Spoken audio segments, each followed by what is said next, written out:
August 31st, 1941. Last week, just as the 3rd Romanian Army was racing at full speed towards the Dnepr to secure the left flank of the German 11th Army advancing towards the Crimea, the Soviet Southern Front launched an unexpected counterattack that completely surrounded the Rumanian Mountain Corps. Now, literally nobody within the staff of Army Group South could explain the rationale behind this counterattack. I mean, sure, it provided the Soviets with a decently sized bridgehead west of the Dnieper, but at the same time it endangered all the Soviet forces operating between the Donbas and the Crimea by increasing the chance of being surrounded. And this week, the chance of being surrounded becomes a reality.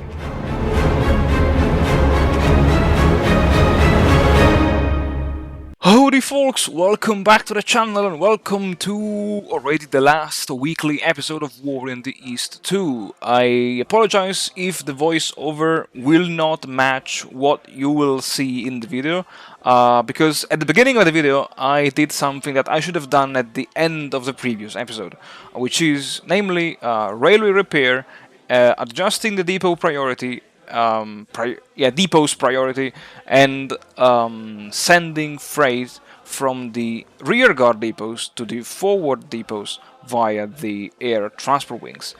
I know, I forgot, I'm really sorry about it, and I don't want to waste too much time on this, also because it's incredibly hot at the time of recording this episode.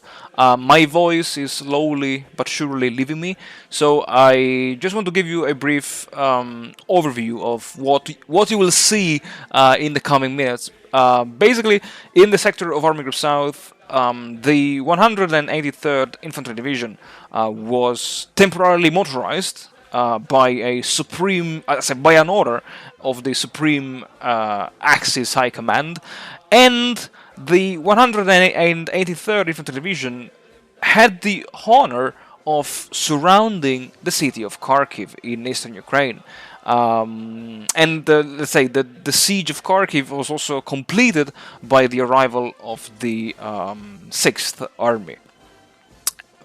Slightly more south of Kharkiv, finally, and I really say it quite happily, finally, about damn time, the 1st Panzer Group finally completed its, I would say, second major large encirclement of the Red Army.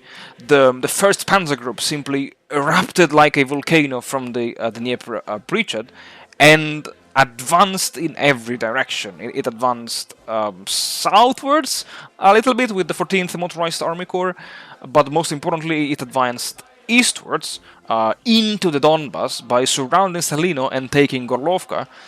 And even more importantly, the vanguards of the 60th Motorized Infantry Division even took control of Voroshilovgrad.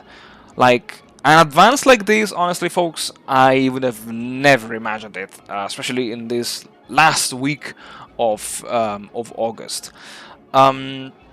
The good thing about this advance of the 1st Panzer Group is that you will see soon was that now all of the Soviet troops between the Crimea and the Sea of Azov were now completely trapped, and more importantly, thanks to the action of, I think, was the Viking SS Motorized Infantry Division that took control of the port of Osipenko, the Soviet troops now had nowhere to go. They could not be resupplied, and this was very nice and very good to see for me.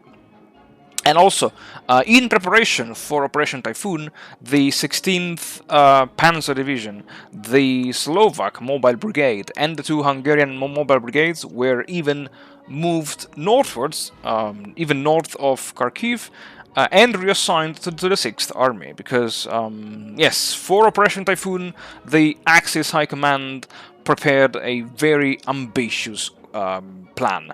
Also because while I was, let's say, flying over the front line, I noticed one thing, that between, let's say, the 3rd Panzer Group and the 4th Army, there was an enormous gap. And there was also a little gap between the 6th Army and the 1st Panzer Group, And of course, this gap was then filled by the arrival of the 17th Army. And yeah, this kind of put some pressure on me, on the Axis High Command, because I was like, okay, I really need to conclude these operations before the onset of autumn, because otherwise I am going to get screwed this winter. And so yeah, as the 17th Army was kind of spreading its forces between the Dnepr and the Donetsk, and as the 6th Army was getting ready, was getting ready into positions for the last great offensive, I decided to end here the episode. And as always, folks, thank you very much for watching. Spoiler alert. Operation Typhoon begins next week. I didn't know how to say it, but I just said it like this. I'm sorry to ruin the surprise, but yes, next week Operation Typhoon will begin. And yeah, we'll see where the panzers will go. We'll see what will happen in the sectors of Army Group North, Center and South again, and where this big offensive will lead to. And yeah, as always, folks, thank you very much for watching. Thank you very much for supporting the channel. I wish you all the best. And then I leave you to the rest of the video. And as always, I hope to see you all again next week.